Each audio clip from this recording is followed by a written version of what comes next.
Hey everyone, welcome back to another episode of Flying with Spurts.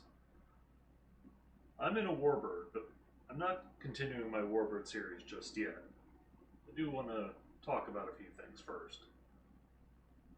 About life, how it's impacting the channel, and real quick, this is the way a warbird should handle on the ground.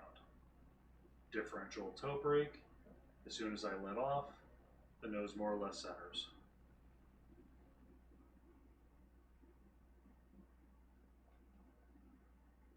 Well, more or less. There's always room for error.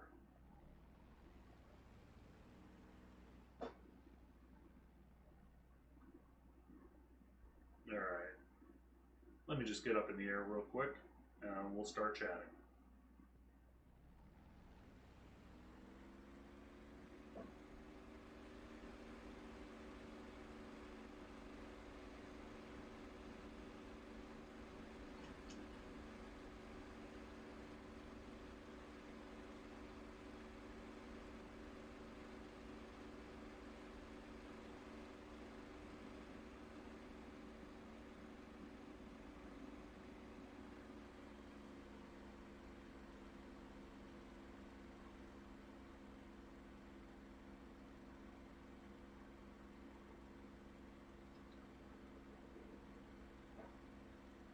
Alright. So, first we'll go over the warbird testing and why it hasn't happened. I, along with many people, grossly overestimated or underestimated, misjudged. I grossly misjudged when the Corsair would come available. But it should be soon. Featured recently in videos, and well, then they just had to go and tease the F6F Hellcat, which actually does happen to be my favorite warbird. How dare they? The upside is that it's been more than 6 months since I've done my previous warbird videos, so all the rentals are available again if I need to touch up on things. I think, oh, well, gee, now that I know more about the Jug's engine maintenance, can I get it to perform better? In the meantime, we're going to talk about something else about DCS. About all the modules. There's a lot of them.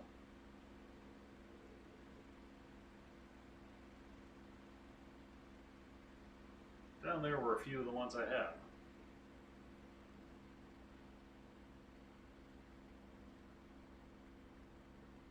Now, my favorite thing about DCS is the extent of realism that's available. Cold starts, systems maintenance, all that good stuff. I think it's fun. It's what sets this simulator apart.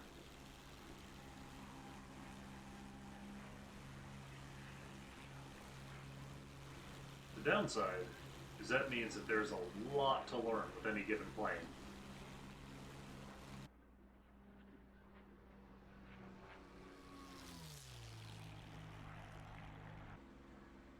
And some of these planes take a long time to learn. Even longer time to master. Which really leads me to think that I can only select one aircraft to be my long-term main. Well, then I have to choose which one.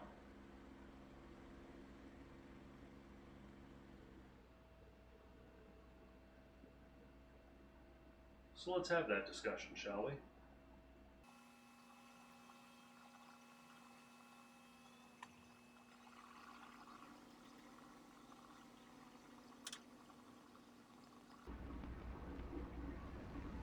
Now, there are several factors at play when trying to decide which module is going to be the best one for me to spend my time on. Enjoyability, difficulty, mission flexibility,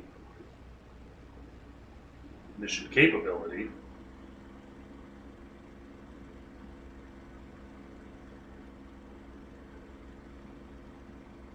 we're going to talk about these for all the planes.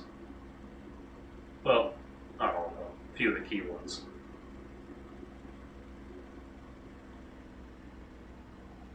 So we're going to discuss what's good and what's bad about all the modules.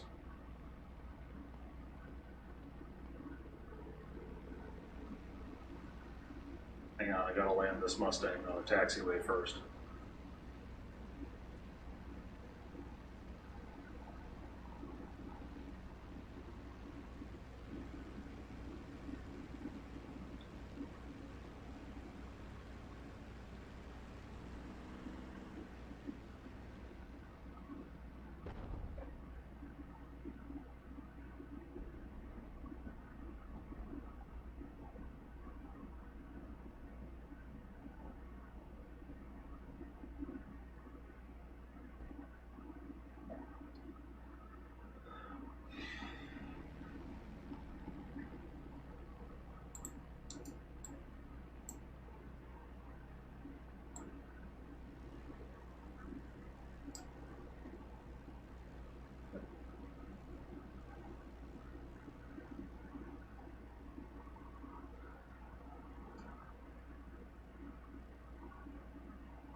First, I want to touch base on some of the ones that I'm honestly not even considering at the time.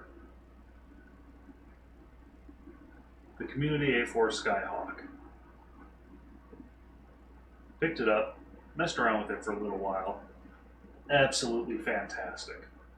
Beautifully done, inside and out. Top notch. Paid model quality. So why am I not going to consider it? Not enough mission flexibility for the timeline that I want to play around in. If I was playing around in Vietnam, that would absolutely be at the top of my list.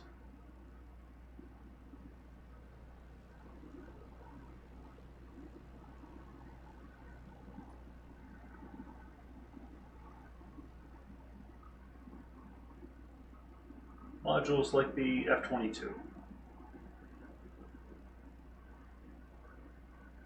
These are just here for goofing off, because there is nothing about them that's modeled accurately. Even after I fix the flight model of it, there's just, the systems are all wrong.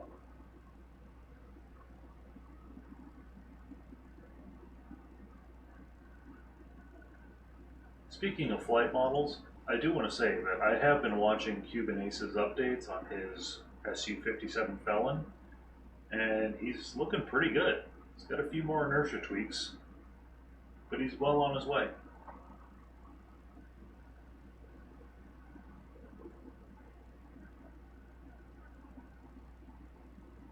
The Zipper.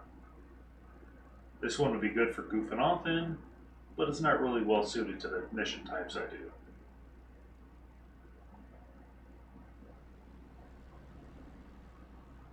Well, what kind of mission types do you like to do, Spurts?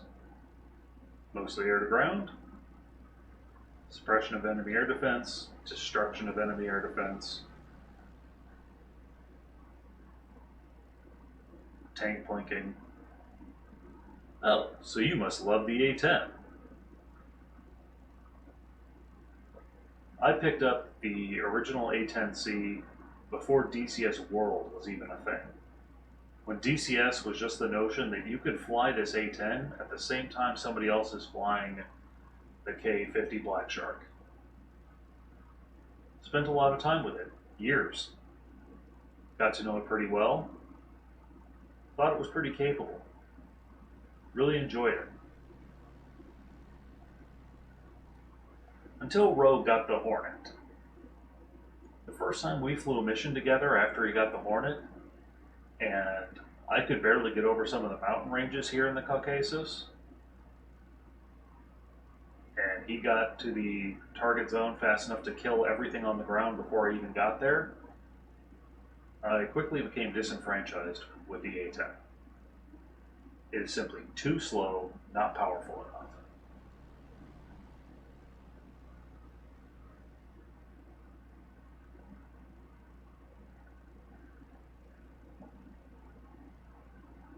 Well, if I like fast and power, you can't beat the F-15. Yeah, but that's air-to-air only. And because it's a Flaming Cliffs 3 plane, it has a simplistic cockpit and systems modeling. None of that really floats my boat, which also rules out things like the flanker and naval flanker, which are more multi-role. The Viper. Sitting in the cockpit of the Viper is like being at home. I feel comfortable there, confident, like I can take on anything. Probably a result of almost 30 years in Falcon 4.0 and BMS. With the harm targeting system, chin pod, and the CBU 105s, it is just absolutely perfect for the destruction of enemy air defense role. It's great in a dogfight too, exceptional power to weight ratio, except I found that I prefer slow speed fighting these days, the radius fight. Now, I could probably get around that and just, reteach myself how to get comfortable with the high speed rate fight, energy fighting. Except there's just one problem. Runways are boring. Well, Spurts, if you like the F-16, but you don't like runways, then clearly the Hornet is the plane for you. I'll admit, I got the Hornet module before I had the F-16, and once I had the Hornet module, I started questioning why I would even bother with the F-16.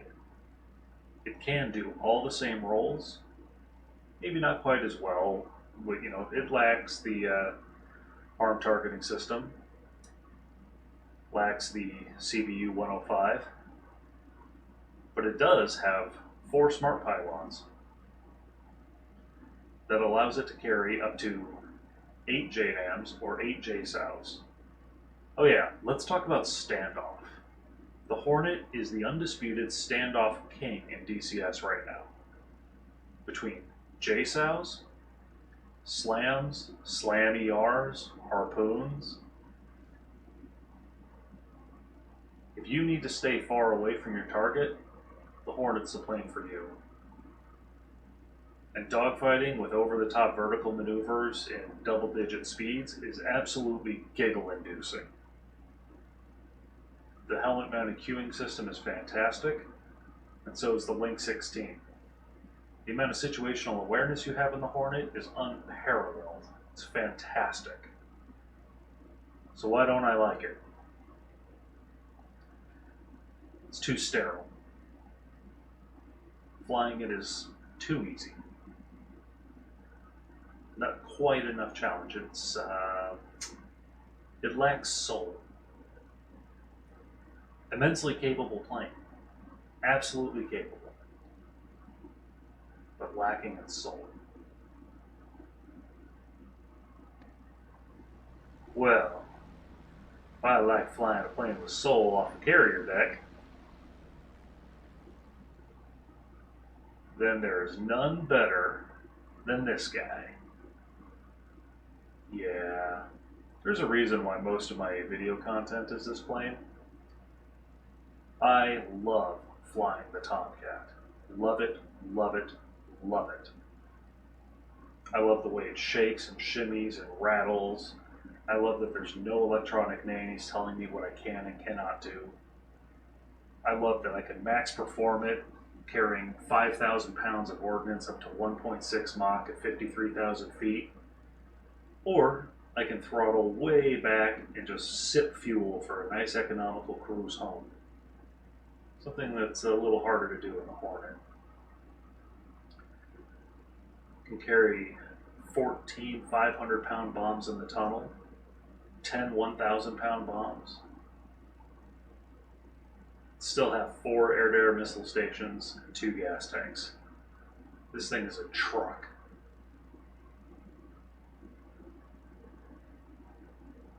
The front seat is a joy to fly. The back seat is a joy to operate the radar and the lantern. Let's talk about the downsides now. The front seat is a joy to fly, and the back seat is a joy to operate the systems. I can't do both at the same time.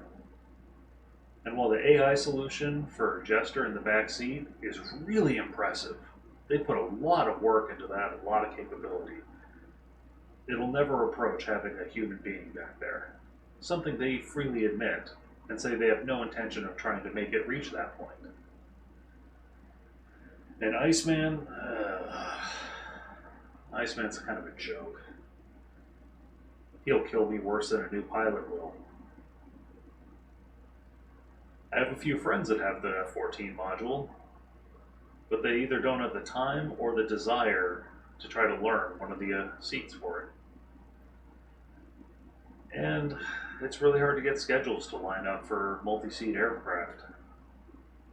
My own schedule gets really sporadic, which is why you've seen so much more content about World of Warships or MechWarrior 5.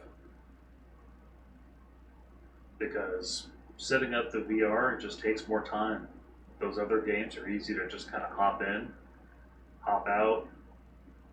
More of my friends have them, so I can play with friends more often. Games are always more fun with friends. Nothing would make me happier than if one of my buddies said, "Hey, I want nothing more than to learn how to be your Tomcat pilot." That would make me ecstatic. Then there would only be one problem left with the Tomcat: guided munitions. It can only carry 4 air-to-ground guided munitions. Doesn't matter how big they are, how small they are, no more than 4. Laser guidance only. And while the Lantern implementation is absolutely top-notch, really makes it easy to believe when I found out that the HCU for the Lantern was designed by an F-15 Wizzo, kind of giving his dream list of what he wished it could do. But still, when you only have 4 munitions, and they can only be laser-guided munitions, it just doesn't give you a lot of flexibility.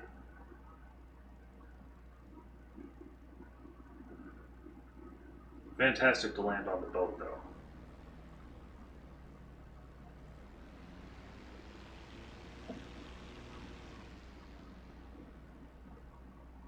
And just like the need for 2 crew holds back the Tomcat, it also holds back the Apache to a lesser degree. The way the Apache is set up is that the pilot can do a lot of stuff, and if they're using George as a gunner, well, there's not really that much you have to ask George to do, so a lot fewer menus need to be gone through. The Apache is an absolute joy to fly down low. Joy to fly, period. It has the weapon systems variations of the rockets, the guns, and the missiles. It may not sound like it much, but it gives you all the flexibility you need, because that Hellfire is an incredibly flexible missile. And in the future, with the longbow radar implementation, this plane will only get more flexible.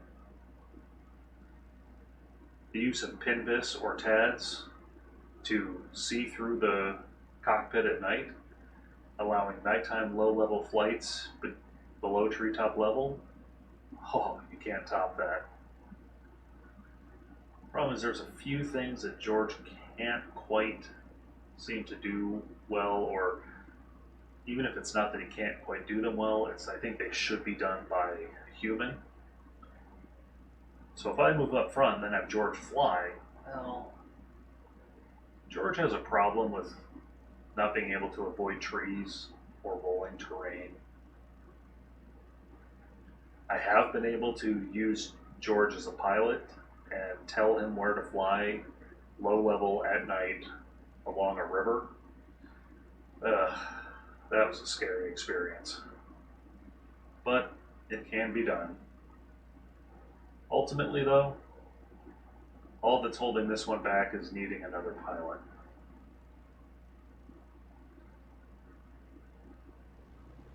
Which leaves me with what I think is the best plane to suit my entertainment needs at this time.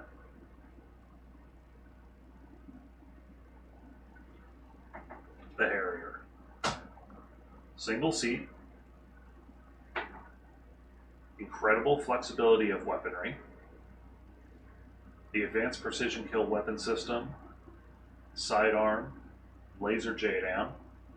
I feel like those 3 munitions are all I would ever need. Now I understand that sidearm stocks were depleted by the 90s.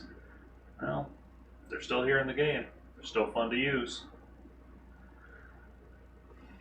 And as some YouTubers have shown, it can even be quite capable in air-to-air. I'm not there yet. The targeting pod on this is second to none in the game. Crystal clear image at long range. I've been able to attack SA-10 sites at night and target each individual ground vehicle from beyond the range at which it can engage me. But then how do I take them out? Well, that's where its other benefit comes in. The way this handles GPS guided munitions is that the computer itself stores 10 targets. It then feeds them to the munitions one at a time with a pickle. So you can do 1 pickle and release 10 munitions on 10 different targets. It is fantastic. It takes a little bit of time. So if the SA-10 is defended by something like an SA-19, well, you need to change your game plan a little bit.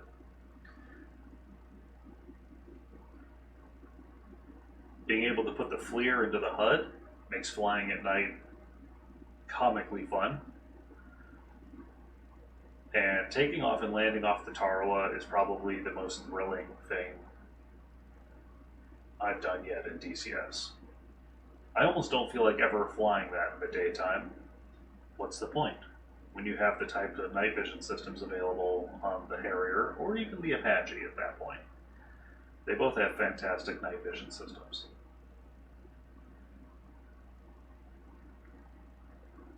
But one of the other benefits of the Harrier is that Rogue is basically a Hornet name. So whenever he flies, he's going to want to fly the Hornet. Well, a Marine Corps Hornet and a Marine Corps Harrier have natural interoperability with each other. So it means we can still fly together without it being a problem. So in the future, when I do get more time in my day to make DCS videos, I'm going to kind of go back to basics with the Harrier. We're going to do cold starts.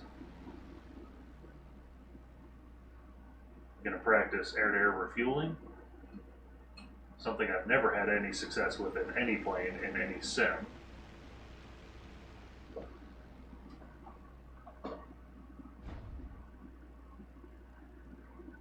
Might even practice some of that air-to-air stuff.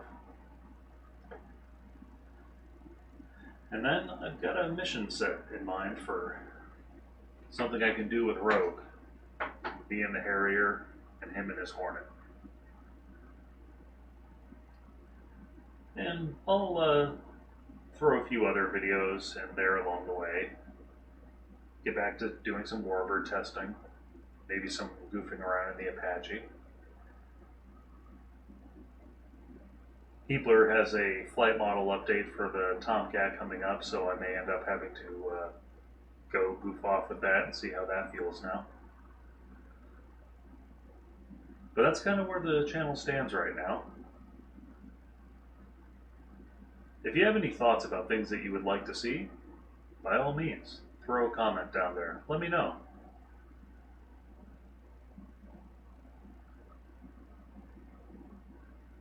Otherwise, I guess this will be Spurts signing off. See you next time.